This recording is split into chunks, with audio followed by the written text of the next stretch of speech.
all my real estate wranglers out there. Welcome back to the Texas Real Estate and Finance Podcast. I'm your host, Mike Mills, a North Texas mortgage banker, and this is your real estate market update for the week of December the 12th. So what real estate market nuggets do we have on tap for today? Well, the market is expecting big rate cuts in 2024. I'll tell you the likelihood of that actually happening. Congress is trying to ban hedge funds from buying real estate. I'll give you details on a new bill making its way through Congress right now. Black Friday numbers are in, and the headlines say it was another great Christmas spending spree. But was it? Might be another case of things being not quite what they seem. And finally, some possible good news for the real estate lawsuits being filed all over the country. At least one high-level insider feels that the appeal has a good shot turning over the Missouri court ruling. So stay tuned to the end for that. But before we get started filling your brain with all the market knowledge to make you a real estate Jedi, I'd like to ask you a favor. My little podcast is really starting to gain some steam, and my numbers are bearing it out. Our downloads have grown 400% in the last 6 months. And we're adding more and more subscribers each and every day. So if you know someone that would benefit from the information, please share it with a friend. The bigger we get, the bigger the guests I can bring on board to give expert insight on what we need to do as real estate professionals to grow your business. Your support is our lifeblood, and every listener matters. So please tell a friend. It would make my little bald-headed day. Now, on to the update. So right now, the market sentiment is the Fed funds rate that currently stands at 5.5% will finish 2024 around 4%. That's a 1.5% decline between now and next Christmas. Barclays expect that the Fed will cut rates 4 times in 2024. ING forecasts 6 rate cuts next year. Now, the market is often hedge fund managers, investment leaders, and people who move markets. And often this can be based on wishful thinking. It doesn't necessarily mean that's what's going to happen. But they feel this way because the Fed has said recently that inflation is starting to moderate and heading in a downward trajectory. And the Fed has said that they're mostly concerned with the trajectory of inflation, not necessarily where it actually is, just that it's headed in the right direction. And since the Fed raised rates at the quickest pace we've ever seen, to 5.25% in less than 2 years, there's also some concern that deflation might become an issue. You see, deflation is where consumer and asset prices decrease over time and purchasing power increases. Essentially, you can buy more goods and services with the same amount of money you have today. This is the mirror image of inflation, which is the gradual increase of prices across the economy. And while deflation might seem like a good thing, it can often signal an impending recession in hard economic times. When people feel prices are headed down, they typically delay purchases in hopes that they can buy things for less at a later date. But the lower spending leads to less income for producers, which can lead to unemployment and higher interest rates. But what are the economists and Fed saying right now? Well, one Fed governor feels like the trajectory of inflation is headed in the right direction, but he didn't hint that there's any desire to start cutting rates yet. And many, including Jerome Powell, have stated that they are still in a wait-and-see mode, which means that they're leaving themselves an out if inflation starts to tick up again, that they could still continue to raise rates if they choose. But they certainly have not hinted at any cuts yet. And they're meeting tomorrow, and they most certainly at this point, the expectation is they are not going to raise rates. The most likely scenario is that we stay where we're at right now on a pause and no rate cuts or hikes anytime in the near future. And since the jobs reports have still been coming in relatively strong and wages are still trending upward, most economists feel like the rates will be here for a little while longer, at least until that trend starts to change. So the long and the short of it is the Fed's not going to raise rates tomorrow. We'll probably be at higher rates into the late second or third quarter of next year, regardless of what the market thinks will happen. And unless there's a significant event that causes a big market downturn, then if there are rate cuts in 2024, there'll be only a couple of times and for a very nominal amount. But as far as real estate is concerned, the only thing keeping home prices continuing on their significant upward trend is high rates right now and some economic uncertainty. But you can bet as soon as rates come down, even to the 5 or 6% level, expect asset prices to jump up again. And speaking of home prices and lack of supply, last week, a Democratic House member and a Republican Senate member proposed a bill to Congress banning hedge funds from buying large swaths of single-family homes all across the country. Now, on its face, many of us would all say that this is a good step in the right direction. I've been clamoring for the last couple of years about the amount of homes that large corporate interests are buying up, driving up prices and making home ownership less and less affordable. And what this piece of legislation states is that not only would hedge funds not be allowed to buy a significant portfolio of homes, but any current portfolio exceeding some predetermined thresholds would be required to be sold off at a 10% a year clip over the next 10 years until they get below that determined allowable level. Look, I like that this is being discussed and looked at as an issue affecting housing affordability, but in reality, this is very unlikely to pass.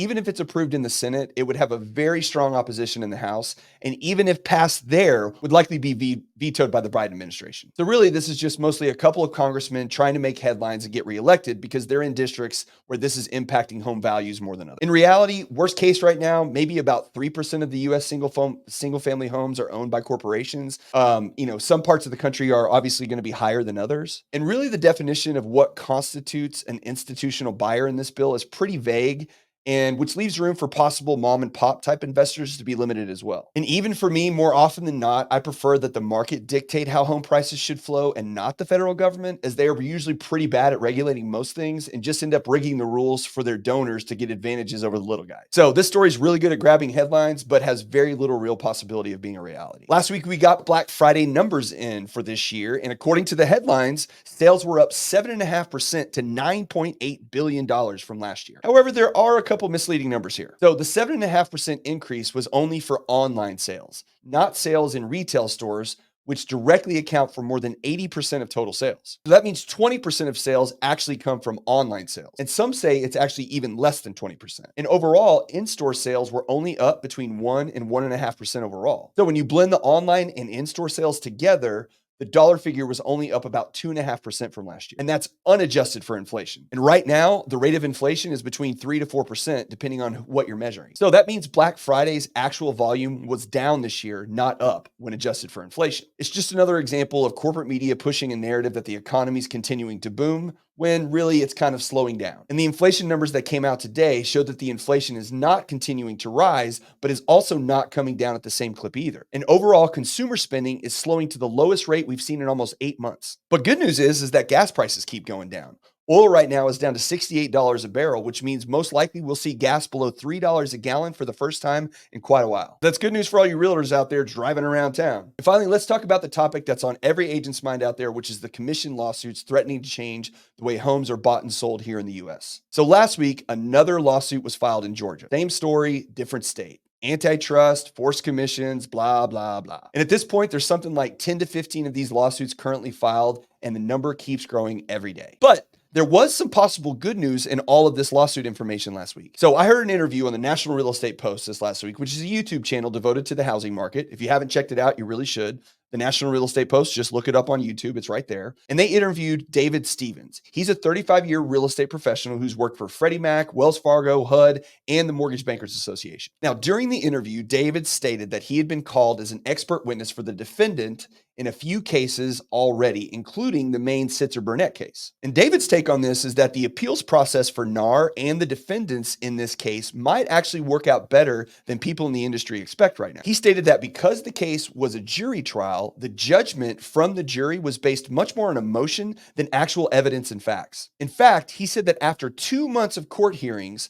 the jury deliberated for less than 2 hours and did not request to review any of the evidence during the deliberation, essentially reaching the verdict purely on emotion and feeling. And there were little to no actual homeowners on the jury who had actually been through the process of buying a home and had some experience with what it takes to buy and sell real estate these days. And he stated that when you go through the appeals process, there is no jury involved. It's only judges and attorneys. And the appeal itself is much more based on the evidence and facts and very little emotion. So many of the attorneys involved have a pretty good feeling of confidence right now that they may actually be successful in the appeals process. But it could take up to 2 years. And until that happens, the market is very much up in the air on how to move forward. But it's very likely that lawsuits will continue to be filed until a precedent is set. The big hope is that the Department of Justice at some point will step in and issue some sort of ruling on who can pay for what in regards to commissions in order to keep ambulance chasers from continuing to come after brokers and agents all over the country. Look, realtors are not a cabal of conspirators trying to rob homeowners of their money. Most of them are independent contractors making an average of about $45,000 a year just trying to support their family. No different than most hardworking Americans all across the country. Right now, we're just at the center of controversy between lawyers trying to earn a quick buck and one of the last big industries in the country not controlled by large corporate interests. The big thing you need to do as an agent right now is understand what's happening and be ready to answer questions when your clients ask. And most likely things are going to change. But what that change is and how it impacts your business is anybody's guess right now. And as far as Mr. Stevens is concerned, it's business as usual. He advises that everybody stay calm and stay the course until all of this gets hashed out. Look, I hope he's right. The system's worked really well for a long time, and any significant changes imposed more often than not will have a negative impact on the consumer with unintended consequences. Because we've seen that happen too many times in too many instances over and over again. So be sure to educate yourself on what's going on. Make sure you know your value proposition to present to your clients if questions come up, and just keep on keeping on. Well, guys, that's all for today.